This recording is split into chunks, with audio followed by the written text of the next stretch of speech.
Good morning, everyone. This is Tuval from Loop Genomics. I want to thank all of you for joining our webinar this morning. I hope this webinar is useful and informative for all of you. The purpose of this webinar is to present Loop Genomics' mRNA sequencing technology. Let me start from a brief introduction of Loop Genomics for those of you that haven't used our products or services before. Loop Genomics is a synthetic long-read sequencing company. What synthetic long-read sequencing means is that we're using existing short-read sequencers from Illumina to generate single-molecule long-read sequencers. So traditional Illumina sequencing is what's referred to as short-read sequencing. These are sequencers that can only sequence fragments that are 150 or 250 base pairs long. And in that respect are very limited with regards to their read length. What Loop Genomics does is it develops and commercializes sample prep kits and software that essentially transform existing short read sequencers from Illumina into single molecule long read sequencers.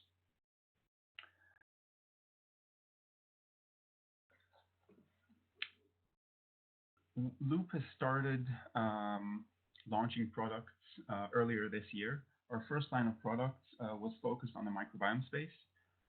We've launched kits for 16S sequencing, 18S sequencing, and other types of services.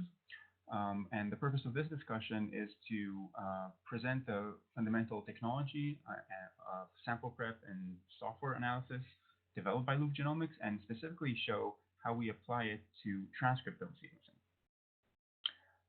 I'd appreciate it if all of you can mute your microphones, but feel free to either write down your questions and ask them towards the end of the webinar, or you can write your questions during the webinar in the chat section, and I'll do my best to address your questions as we go. A few more words of introduction. So Loop Genomics is based in the San Francisco Bay Area. We've been around since 2015. We're rapidly growing, and we're expected to launch 2 or 3 additional products in the next year, all revolving around single molecule and long read sequencing for different applications in genomics. As I mentioned, the specific topic of this talk will be our new product launch for the phased single molecule transcript counting mRNA sequencing. This product specifically does kind of combines a few cutting edge features of mRNA sequencing that really cannot be found in any other product for transcript sequencing today. So traditionally, with mRNA sequencing done using Illumina sequencers, people amplify a full-length mRNA library, then they chop it down using some sort of fragmentase, and they sequence the short reads on an Illumina sequencer. What that gives you is basically, and that's kind of the industry standard right now, what that gives you is short read unbarcoded transcriptome data. And then on the other hand, you have long read sequencers like the PacBio sequencers or the Oxford Nanopore sequencers. And those can provide you with long read sequencing data, but at much lower throughput and without UMI-based quantification and with much higher error rates. And then a third type of product that's on the market today is transcript counting. And transcript counting, typically done on Illumina sequencers, what researchers do is they do use UMIs, they use barcodes. These are unique molecular identifiers that tag specific molecules, but in that case, they can only tag one end of the molecule. So that's what's called 3' sequencing or transcript counting of the transcriptome. In that case, you do get single molecule counting of the transcripts, which is quantitative, but you only get to sequence the mRNA from one end. You only get to sequence the 3' end of the RNA, which means that you're not really covering the full length of the molecule. So generally speaking, when you're the important information to get out of a transcriptome, there are 2 things that you want to get out of the transcriptome. One is the ability to read transcripts start to end. And the reason for that, so maybe I should take a step back and say the 2 most important things to to map in gene expression is one, the level of gene expression, and that means how many molecules do we have of each transcript. And the second is which transcripts are being expressed. So the answer to the question of how many transcripts do we have from each transcript is generally can only be answered using transcript counting. That means that we need to count each and every transcript separately using barcodes, using unique molecular identifiers. And the answer to the second question, which is what are the transcripts, the question to that answer can only be answered using long-read sequencing because of what's called isoforms or alternative splicing. So with almost any eukaryote, arguably the largest source of diversity in gene expression is splicing. For example, in the human genome, every gene on average has between 8 to 10 different splice variants. So to fully investigate a transcriptome, what you need to do is count the transcripts molecule by molecule using barcodes in order to eliminate PCR bias, and sequence the mRNA molecules start to end in order to be able to map all the different isoforms. Isoforms are the splice variants of each gene. So these are really the two things you want to see. These are the sources of variation in gene expression. How much is expressed of a gene, and what are the isoforms of the gene? And these two things can only be addressed using transcript counting and long-read sequencing. And the reason for all this introduction is really because to tell you that this new product that we have now launched is the only product on the market that combines both of these features into a single product. Loop's new transcriptome sequencing product combines transcript counting and long-read sequencing in a single kit or service. So processing your RNA samples using Loop technology will provide you with long-read, full-length mRNA sequences, and each of those sequences will be counted using unique molecular identifiers. So this is a unique combination on the market that doesn't exist today, and to top all that off, all that will be available using your existing Illumina sequencer. So you're leveraging your existing infrastructure.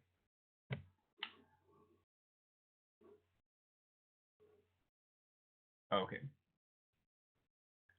Let me move on to just say a few general words about loop genomic sequencing. So loop genomic sequencing started earlier this year by launching our microbiome products. These specifically are products for 16S sequencing, 18S sequencing, and shotgun metagenomics, all based on our single molecule long-read sequencing technology.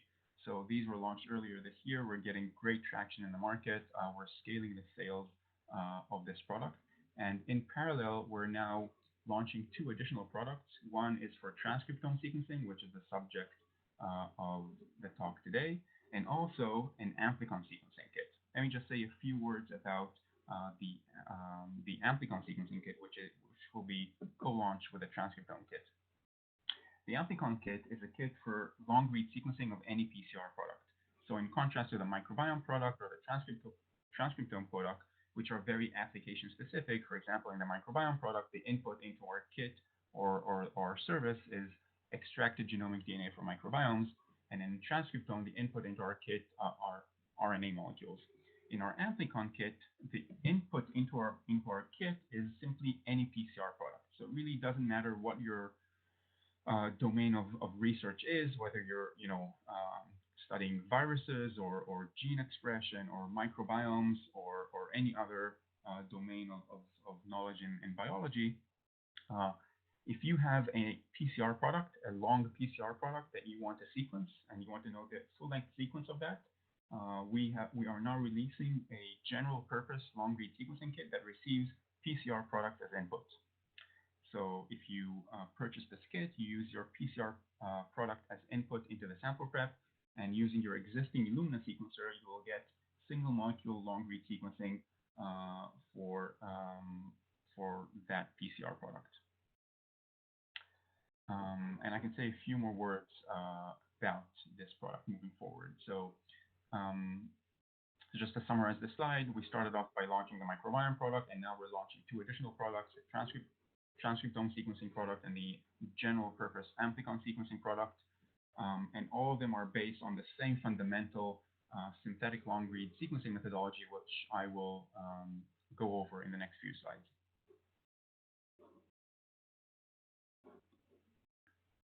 I see that we already have a comment.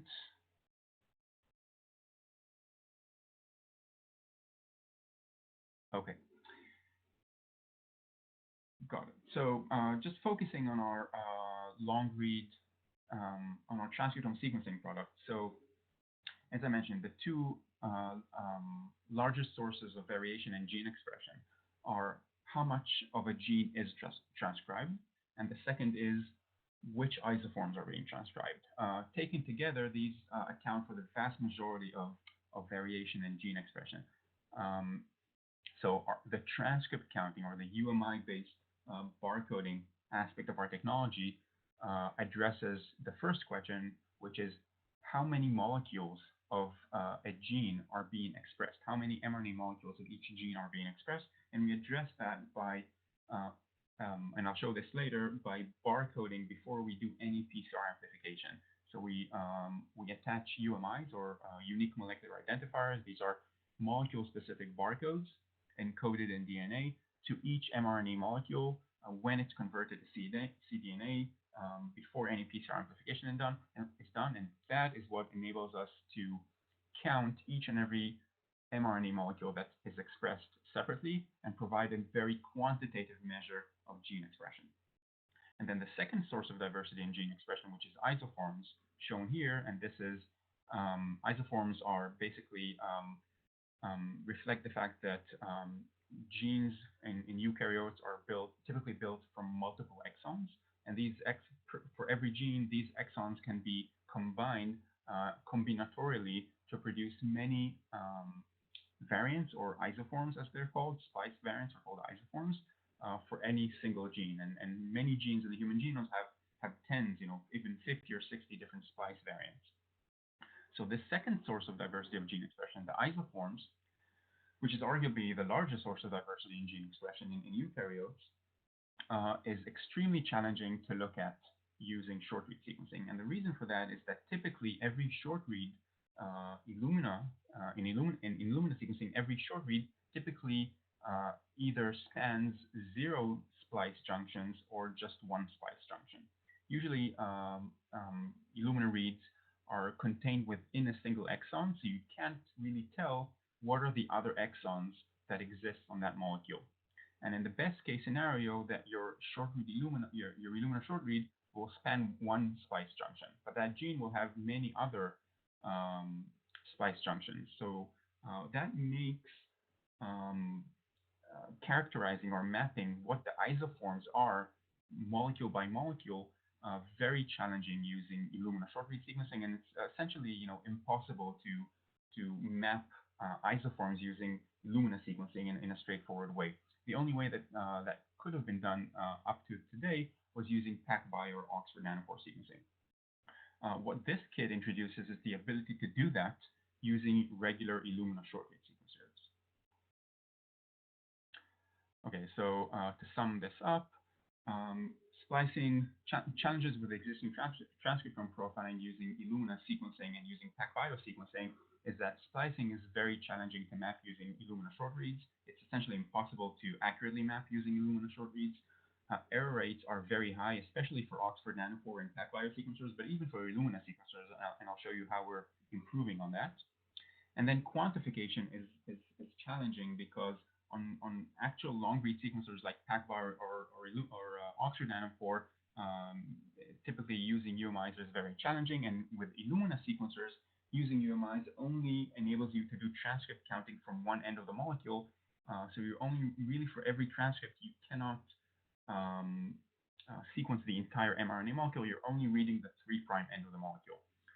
So, for example, in Illumina sequencing, if you're doing transcript counting, you cannot sequence the entire molecule, and you cannot even attempt to map the splicing variants. With loop sequencing, we're able to both attach UMIs, count single molecules, do transcript counting, and map full-length mRNA molecules to see all the different isoforms, And together with that, we're also reducing the error rate about 40-fold compared to Illumina sequencing. And I'll show you in a few slides how we're able to reduce the error rate 40-fold compared to Illumina sequencing, despite the fact that we're using Illumina sequencers. And for those of you that are interested in Loop Genomics' kit for transcriptome sequencing, as opposed to our sequencing service, I will also say, and there'll be a slide about this in a few minutes, that we've developed a multiplex workflow that enables you to take 8 or 24 transcriptome samples and process them in a single tube workflow. So it's also a multiplex workflow for those of you that are interested in our kit and not in our service. I guess I didn't mention that before. We're offering our technology, both at Transcriptome and Microbiome and Amplicon single molecule long read sequencing technology, both in kit format for those of you that want to buy kits and basically just run our process in your own lab. But for those of you that just want to outsource your sequencing, we're also set up, Loop Genomics is also set up as a full service lab. You can simply send us your samples and we would sequence them as a service. Okay, moving on. As I mentioned, we have a multiplex workflow that reduces hands-on time approximately tenfold, and I'll show you kind of a quick guide of how long the prep actually takes. It's very fast and it's multiplex, so many samples are multiplexed into a single tube workflow. It enables isoform mapping and barcode-based quantification of the long reads, all of which are unique offerings and a completely new market and features that don't exist for transcriptome sequencing on the market today. Just zooming out on the process end to end. So in the case of transcriptome sequencing, the input into our kit would be extracted, sorry, not DNA, but RNA, extracted RNA samples. These are the inputs into our kit. This is our transcriptome sequencing kit. You go through the library prep process, which takes a few hours. The process can start and end within a single day for 8, 24, 96 samples. There really isn't much of a difference in processing time between 8 samples or 24 or 96, and the reason for that again is the multiplex workflow. That's why it doesn't really take much more time to do 24 samples than it does to do 8 samples.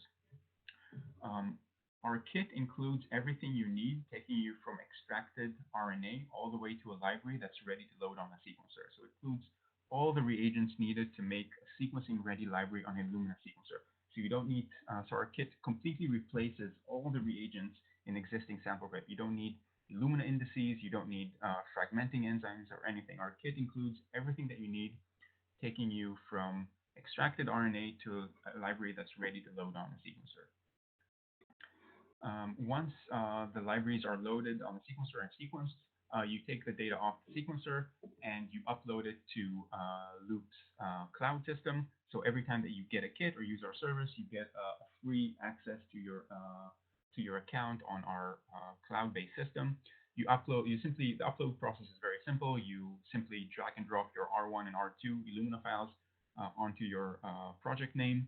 And within a few hours, that spins off our pipeline, and then within a few hours, you get a link to view the results. And the results would be in the format of FASTA and FASTQ files, so the industry standard format of FASTA and FASTQ files. The only difference would be compared to your existing Illumina FASTQ files. Well, there will be two major differences. One is that instead of short reads in that FASTQ file, you will have long reads. And the second difference is that every header or every sequence in our FASTQ file actually represents a single unique RNA molecule from your original sample, because we are a single molecule sequencing company, as opposed to your short read Illumina sequencing files, in which you may have 1,000 different reads that look the same, but you can't really tell whether these are 1,000 different reads from the same molecule or 1,000 different reads from 1,000 different molecules.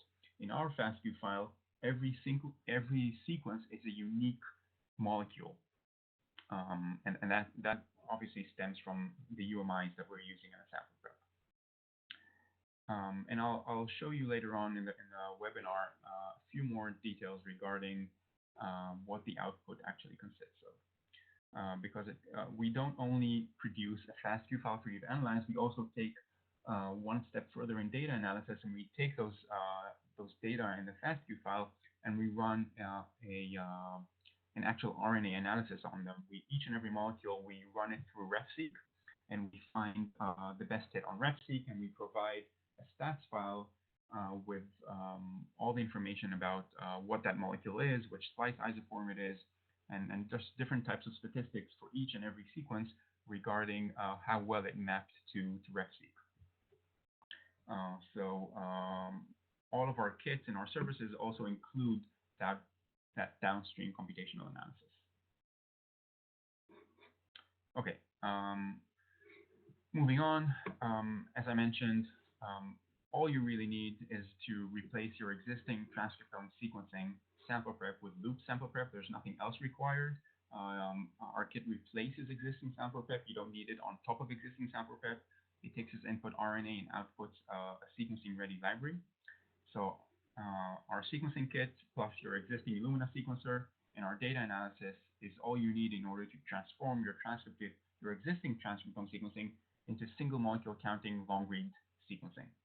So there are zero upfront costs. You don't need to get a long read sequencer. You leverage your existing infrastructure to get the best possible RNA sequencing data available today. Let me jump right into how our chemistry actually works. How are we able to achieve transcript counting and long read sequencing all in the same prep and using Illumina sequencers? So let's start with how we barcode the molecules. And again, feel free to ask questions on the chat section or just write them down and wait for the end of the talk to ask questions. So our barcoding is done the same way that that first strand synthesis is done today, using a reverse transcriptase and template switching oligo, with one minor difference. And the difference is that our priming oligo on the 3' of the mRNA contains what we call the loop genomics adapter, shown here in blue. So this adapter here, also shown over here, is attached to the 5' of our first strand cDNA. And what this loop adapter contains, what you need to remember is that it contains two things. One is a UMI, or a unique molecular identifier. This is a barcode encoded in DNA. And this barcode is unique to each and every mRNA molecule that is converted to cDNA. So that way, each mRNA molecule in your sample gets a unique address, a unique molecular identifier. And the second thing that exists on this loop adapter is a sample index, because this kit can be used to tag to sequence either 8, 24, or 96 mRNA samples. So this barcoding reaction, in which every sample is tagged with a unique sample index and every molecule is tagged with a unique molecular identifier, this reaction is performed separately for each and every sample. So if you have 8 samples, you set up 8 of these reactions. If you have 24 samples, you set up 24 of these reactions. This reaction is very fast. It takes about, I'd say, 40 to 45 minutes. So following this step, let's say that you're processing 8 samples or 24 samples. Following this short barcoding step that takes about 45 minutes, all of your samples, whether they're 8 or 24 or 96, can be pooled into a single tube. And this would be the structure of the molecules in those tubes. You would have the first strand cDNA attached to the loop adapter that contains both the UMI, the molecule-specific identifier, and the sample index, which is a sample-specific identifier. Okay, I'm going to assume I can't see any questions on the chat section, so I'm going to assume that this part is pretty standard and there's no questions about this. And here's kind of where it gets interesting, because this slide describes the heart of our chemistry, and this part of our technology is actually generic and is not application specific. So regardless of whether you're using our technology for microbiome sequencing or transcriptome sequencing or just general amplicon sequencing, this part of our technology is actually generic and it applies to all types of loop genomics single molecule long read sequencing. So let me go through this and show you how we're able to accomplish long read sequencing on a short read sequencer. So the first part of every loop genomics prep, and this is kind of just a summary of the previous slide, is attaching the loop adapter to the single mRNA molecule. In the second part of the prep, each full-length mRNA molecule is amplified. So we're making multiple copies of each mRNA molecule. So now each mRNA molecule that has a unique sample index and a unique molecular identifier is now present in the sample in multiple copies. And just to remind you, at this stage, all the samples are already multiplexed into a single tube. So this reaction here, where we amplify the cDNA, in this reaction, we already have 8 or 24 or 96 samples multiplexed into a single tube, and we're just 45 minutes into the prep. Okay, now once we have every molecule amplified, we progress to the final part of the prep, and this is what we call our distribution system. In this system, and this is really the heart of our chemistry, we've developed a series of enzymes, kind of an enzymatic system that is essentially a copy-paste operation, an intramolecular copy-paste operation in DNA. So what these enzymes do is they take this loop adapter that contains the UMI and the sample index, and they copy and paste them into multiple positions within the same molecule, but not to neighboring molecules.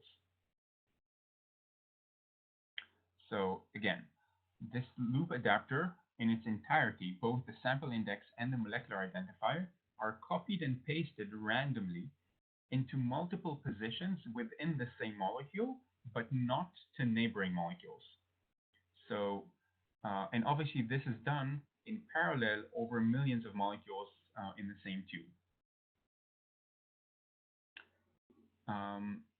All right, so at this point, as you might imagine, we've already solved the hardest problem, which is getting the UMI spread out into multiple positions within the same molecule. Now, after we've done this, let me jump to the next slide and show you how we're using this to do long read sequencing. So again, these are the long molecules that were amplified with PCR. We've copied and pasted the barcodes into multiple positions within the same molecule. And then and after we've done that, we can now take this library of molecules and sequence it and basically chop it down and sequence it using regular short read sequencing.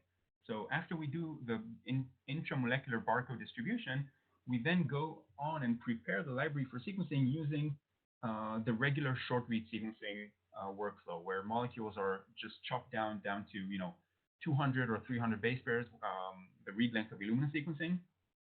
And what we generate are these reads that you can see here, these short reads. In the library that we sequenced, every that we load on the sequencer, every short read always starts from the loop adapter and then followed by the actual sequence of the molecule. So what our software then does, it takes the reads off of the sequencer and it clusters them by their sample index and then by their molecular identifier. And what we do is we take all the short reads that share the same barcode, the same unique molecular identifier, and we use them in order to reconstruct the sequence of the original long RNA molecule that was tagged by that same barcode.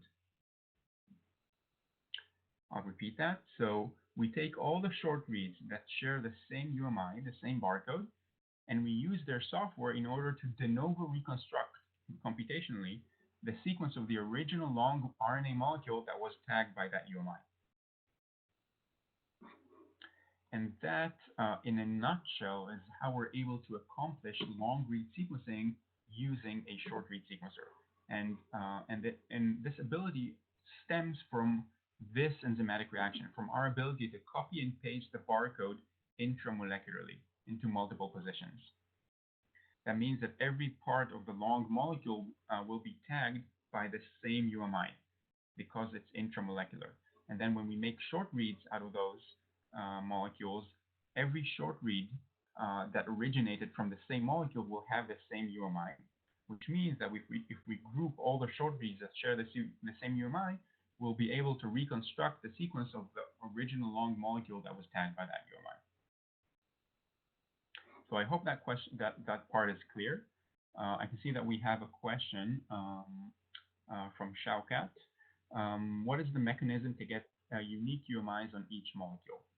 Thanks for that question, Shaukat. That's a very good question. So let me go back here. Okay, so this is the part where we do barcoding. So the way that we do our barcoding is very, it's actually identical to how most people convert mRNA today into cDNA, and that's basically using a reverse transcriptase and template switching. So this is the regular first strand synthesis combined with the template switching oligo. So this is kind of a standard reaction that a lot of people use.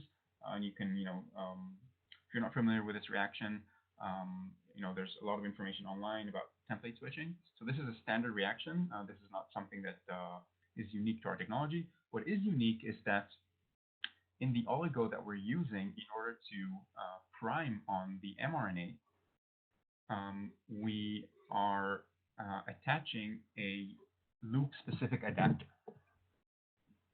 And that loop-specific adapter contains a UMI and a sample index. So the way that we ensure that each RNA molecule gets a unique molecule, a unique identifier that doesn't exist for any other molecule, is by generating barcodes that have a very high complexity.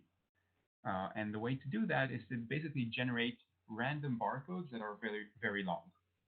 So for example, if we use a 16 base pair barcode that is completely random, that means that we can tag almost 4 to the power of 16 different molecules, and we will have a very low probability for for 2 different molecules to have the same UMI. So our UMIs are not predetermined. We're using completely random UMIs, completely random barcodes, and our pipeline identifies the UMIs de novo. So the pipeline doesn't know in advance what the UMIs are. We're just using highly random long UMIs, and we're testing that we don't get 2 different molecules with the same UMI. And the barcodes that we're using are so long and their complexity is so high that we never see 2 different molecules that share the same UMI. Shakat, I hope that answers your question. I see that we have additional questions. Does the fragmentation happen at the UMI? So let me go to here. This is, again, Shaukat. Does the fragmentation happen at the UMI? So the fragmentation doesn't happen at the UMI. The fragmentation happens at random positions along the entire length of the molecule. And wherever the fragmentation happens, that's where the UMI is inserted. So what that results in is UMIs inserted at many, many different positions along the entire length of the molecules.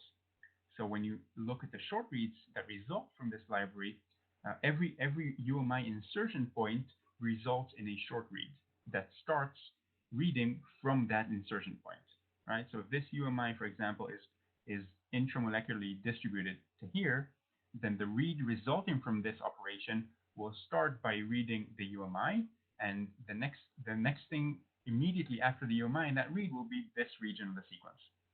And the UMI distributed to this position will start, the read resulting from that will start from the UMI, and then will progress on to reading this part of the sequence.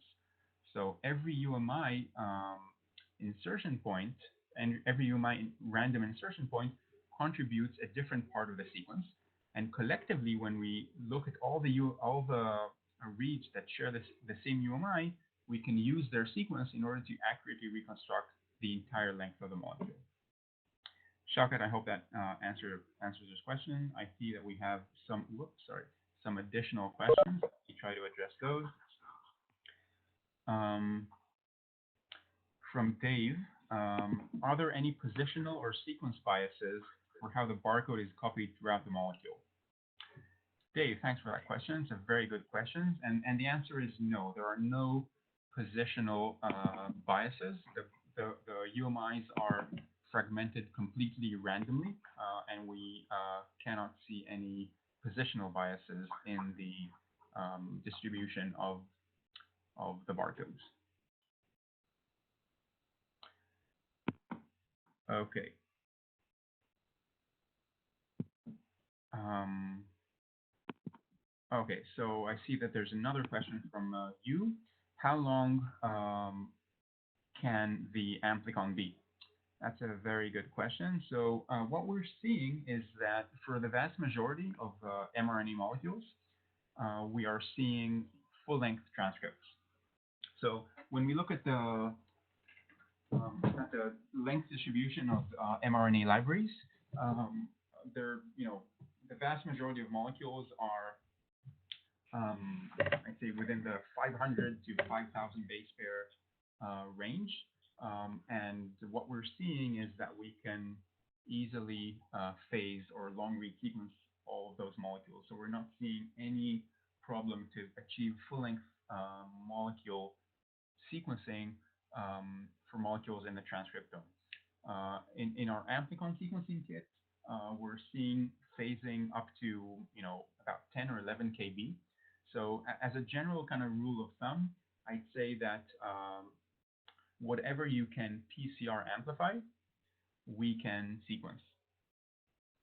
That if I had to give you kind of a rule of thumb to the length limitations of our sequencing, then I would say that whatever you can PCR amplify, we can do long read sequencing on. And hope that that answers your question. Great. So thanks so much for those questions, and please keep on writing them or saving them for the end of the talk. Okay, let me move on. Now that we understand how Loop Genomics is able to do long read sequencing using short read sequencers, let's move on to additional features of the technology. So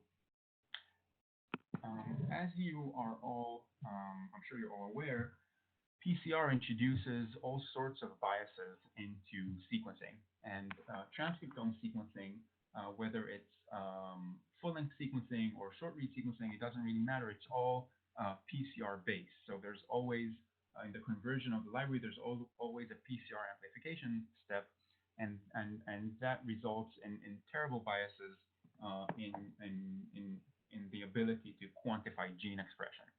And these are biases that you can't really see when you're doing regular short-read mRNA sequencing using Illumina technology or PacBio sequencing. But using loop sequencing technology, you can actually see these biases because our technology is UMI-based.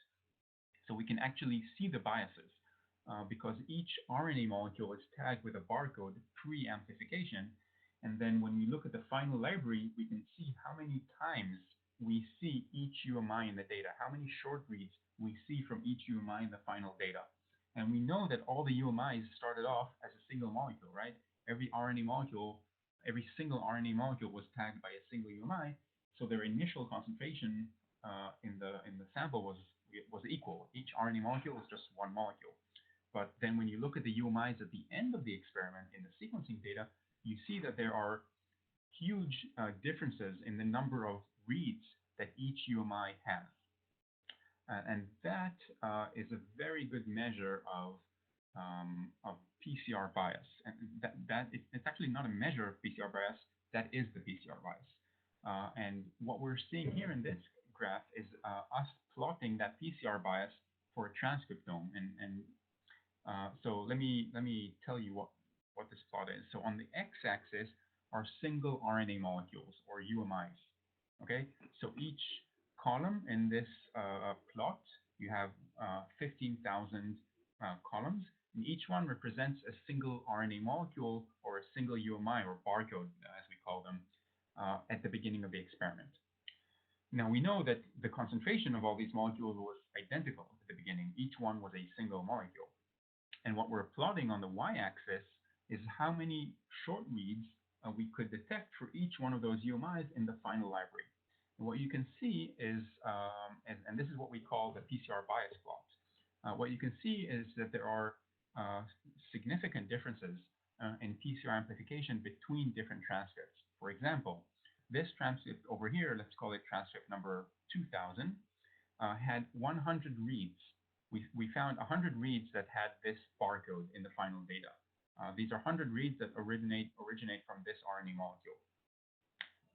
And for this molecule, let's call it molecule number 12,000, we could find almost, let's say, 700 reads or 1,000 reads that originated from this UMI. So there's a tenfold difference in PCR amplification between this molecule and this molecule, despite the fact that they both started as single molecules in the beginning of the experiment. And when you compare this molecule to this molecule over here, there are 100-fold differences in their relative abundance. So just judging by your regular short-read Illumina sequencing data or by your PacBio data, you would think that this molecule has 100 times more abundant than this molecule in the transcriptome. But really what happened was that this molecule was amplified 100 times more compared to this molecule during PCR. And these are the types of biases that you can start to account for if you are doing long-read UMI-based sequencing. So in Loop Genomics transcriptome sequencing kit, we already account for all these biases. So the FASTQ file that we generate doesn't contain any duplicates. Every long-read full-length mRNA molecule that we report in our sequencing, in our FASTQ file, already takes this into account and only reports each single molecule, each UMI once, regardless of how many times it was amplified during sample prep, which is not the case for existing Illumina sequencing or existing PacBio sequencing. Okay, so that was what I wanted to mention on the quantitative aspect of our transcriptome sequencing. And later on, I'll walk you through our stats file and show you how we're providing that quantitative analysis for you, this single molecule transcript counting of the long reads. Let me say a few words about error rates.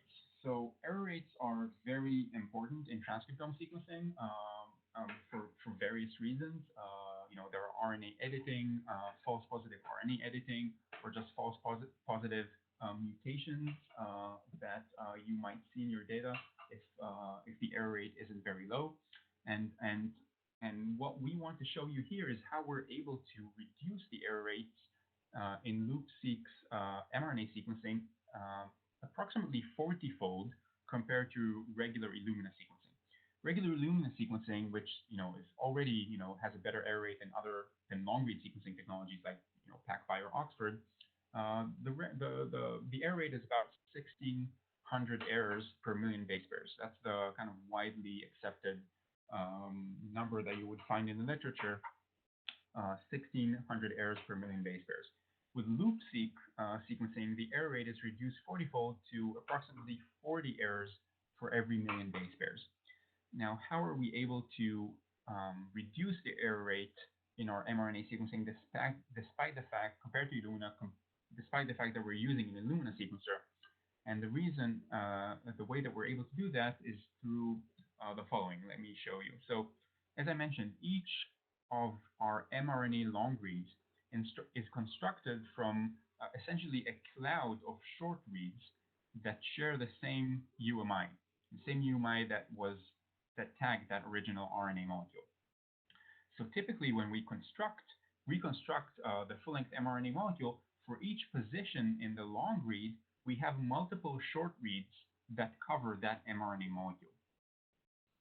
So what we do is we use that redundancy in order to do error correction of the long reads.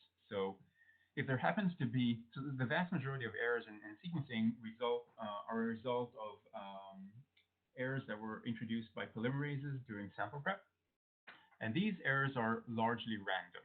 So, so if there happens to be a sample prep introduced error like we see here in one of the short reads, in the vast majority of cases, the other short reads that span the same region in the long read will not have that same error. So what our pipeline does automatically is what we call consensus error correction. It goes through all the short reads that span the same region, and it uses the consensus sequence for each position in the long read. The consensus from the short reads is used to generate the sequence of the long read. And that process alone reduces the error rate 40-fold compared to regular Illumina sequencing.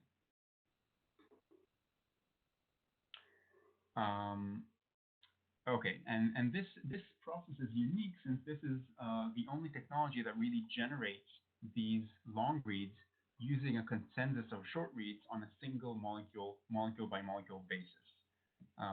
So we're the only technology that's able to do this error correction on long reads using short read sequencing technology. I hope this explanation was clear. I see that we have more questions.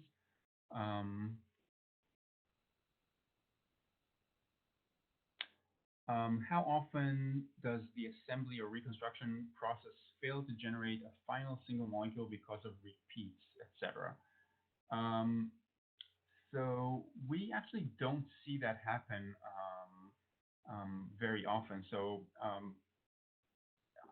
I mean, even when you're talking about microbiome sequencing or transcriptome sequencing or even in most of amplicon sequencing, unless there is an extremely long repeat, for example, a repeat that's even longer than a single repeat that's longer than an Illumina reads, that might cause some problems in reconstruction.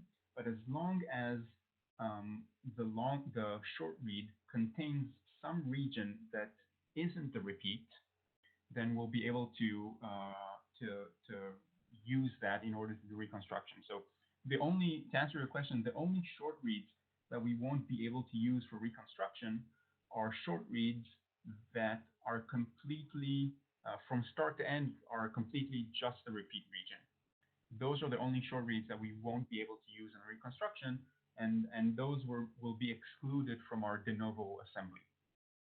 But typically, even in repeat regions, we will have reads that have basically just part of the read is the repeat region and the other part is not a repeat region, and we'll be able to use them for reconstruction.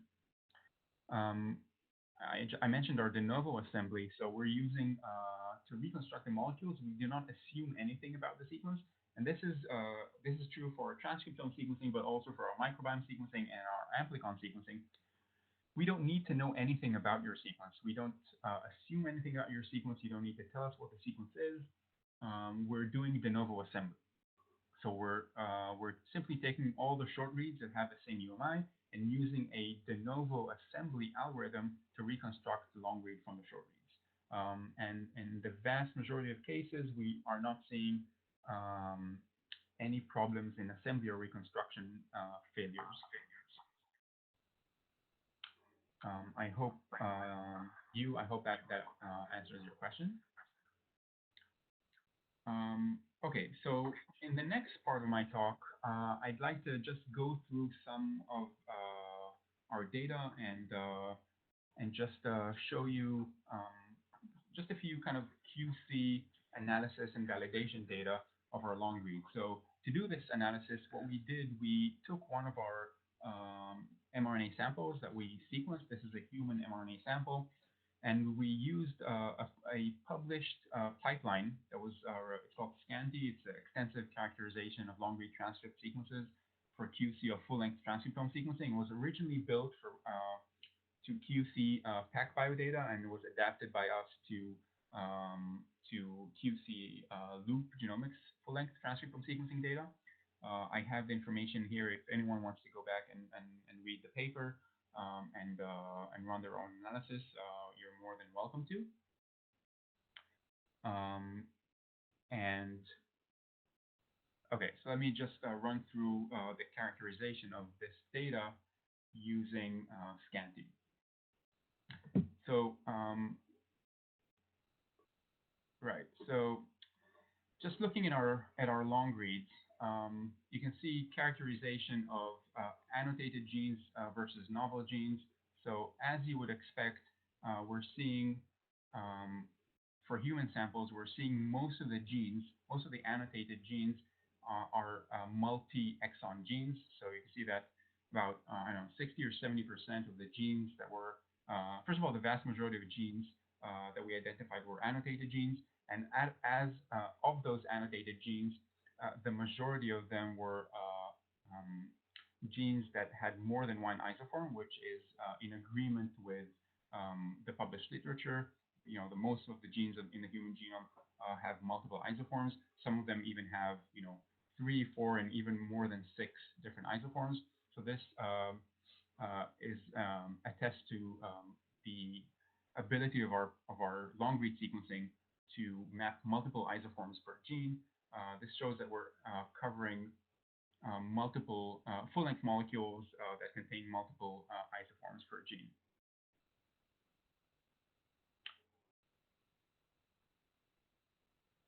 Okay.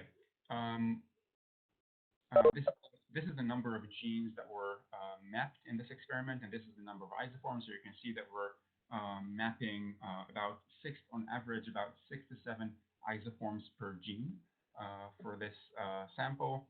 And there are different statistics here. All of this of this presentation and these statistics will be available online on our website, and we'll also send them to you as a separate email. You'll be able to watch them. This shows that we're actually sequencing full-length molecules. Out of the annotated genes that Scanty was able to identify from a FASTQ file, the vast majority of genes are multi-exon, again attesting to the fact that we're sequencing full-length molecules.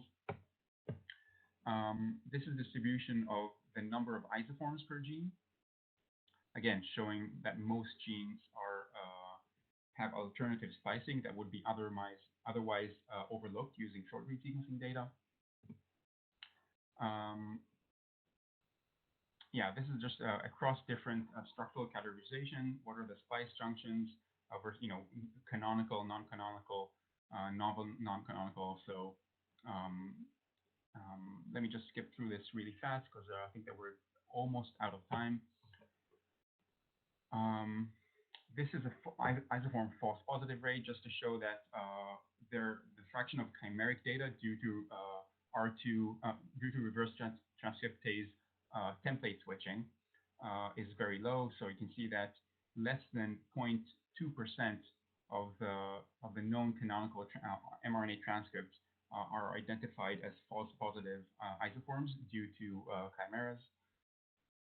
And even in things that are identified as novel transcripts, the rate of RT switching is very, very low, attesting to the fact that the vast majority, probably 99.8% of the isoforms that we detect are true full-length isoforms that are non-chimeric. And then what this shows here is it shows how the extent of that our molecules are full-length. So on the x-axis, we're plotting the distance between the end of the loop-seq transcript, the end of the read that we were able to reconstruct, and the annotated transcription termination site. So you can see that the data peaks at between 0 and minus 20. That means that the data peaks at where the end of our transcripts peak at the transcription termination site, right? So if all of our data, all of our long reads terminated exactly where the transcription termination site is, you would see a peak here at between 0 and 20, because this is the distance between the annotated transcription termination site and the end of our long reads. So this attests to the fact that our long reads are actually full-length mRNA. The same analysis here is done, but this time not for the transcription termination site, but for the transcription start site. So this measures the distance between the loop, between the beginning of loop's long read and the annotated transcription start site. And you can see again the data peaks at 0, and that means that our reads are starting where the annotated transcription start site is, and they're ending where the annotated transcription termination site is. So this is just a QC measure that the Scanty authors built in order to validate that the data is actually full length, and this validates that the loop-seq data is full length. Okay, let's skip this part.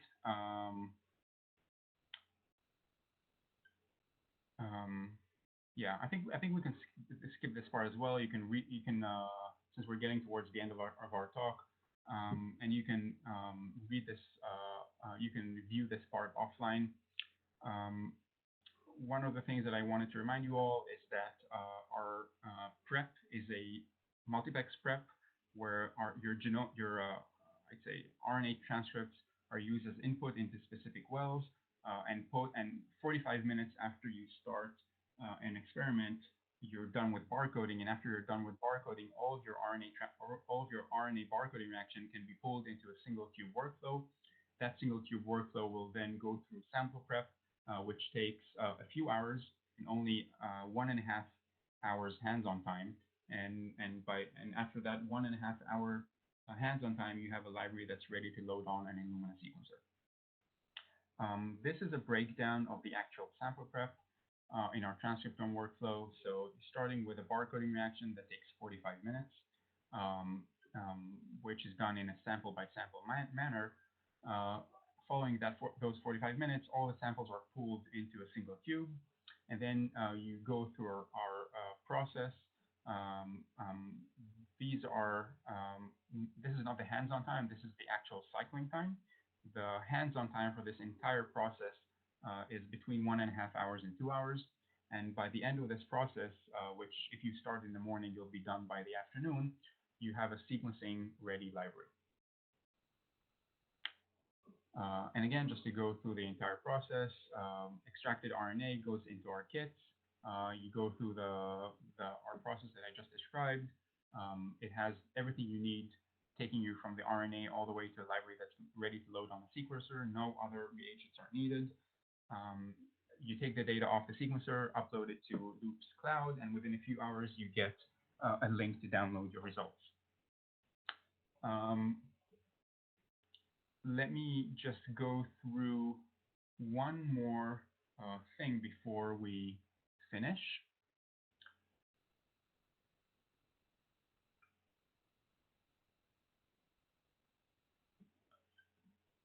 Okay.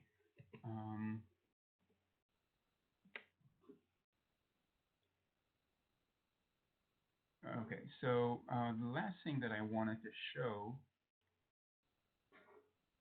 is the stats file. Let me just reshare here so you can see the stats file.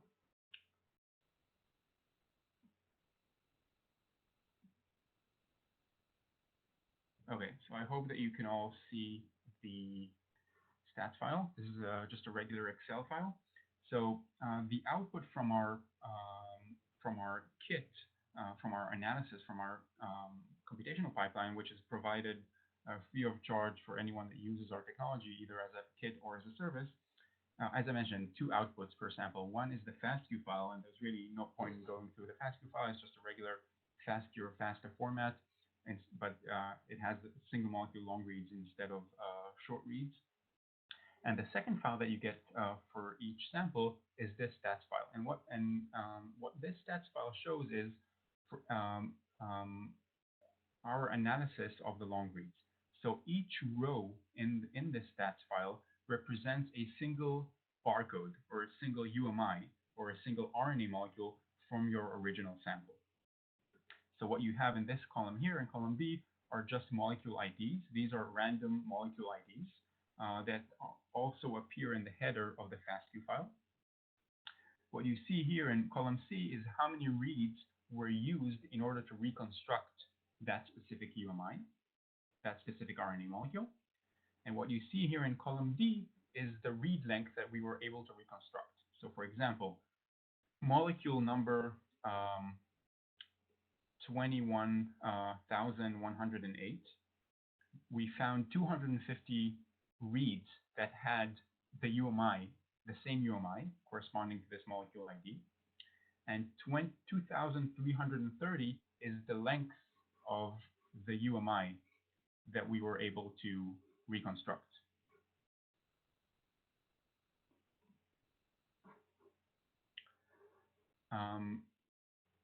This is us taking that 2,300 base pair RNA sequence that we reconstructed and running it against all of RefSeq and finding the best possible match in RefSeq. Since this is a human sample, you can see that all the things that we identify here in column E are all samples, all different genes for human. This, for example, is Homo sapiens, dehydrogenase, NADPH1, transcript variant 1, because this is a specific isoform that we've identified.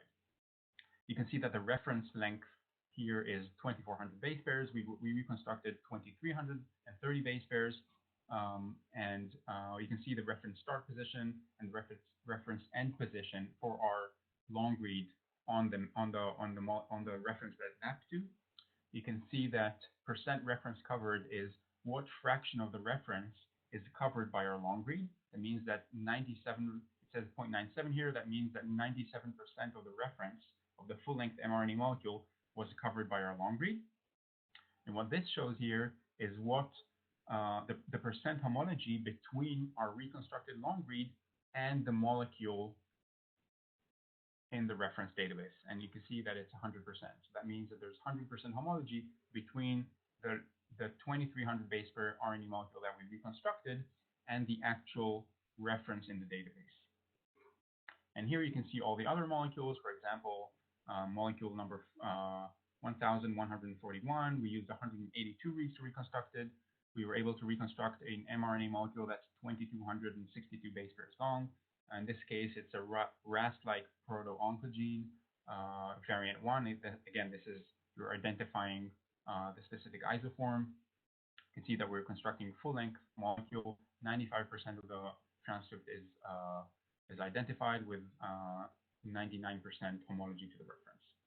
So this stats file is provided per sample, and doing quantitative analysis from the stats file is straightforward because each row in the stats file represents a single molecule from your original sample. So doing quantitative analysis from this data file is straightforward because there are no duplicates, and every molecule here represents a long read.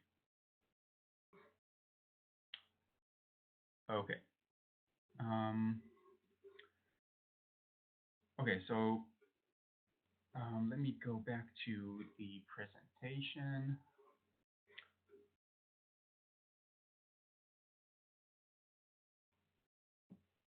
Great. So that's really all the information that I wanted to cover for today. I hope this was useful for you and that we answered all the questions on the chat section. I should mention that you can have access to this technology in two different ways. One is you can order the kits. Feel free to shoot us an email from the emails on the website. You can send emails to either info@loopgenomics or Tony@loopgenomics or Tuval@loopgenomics on inquiries regarding orders. We're now accepting orders for both the Transcriptome kit and the Amplicon kit and the microbiome kits. So those are ready for you to order kits through our email or through our website. For those of you that want to check out our technology but don't want to buy our kits, you are more than welcome to send us samples for us to sequence as a service.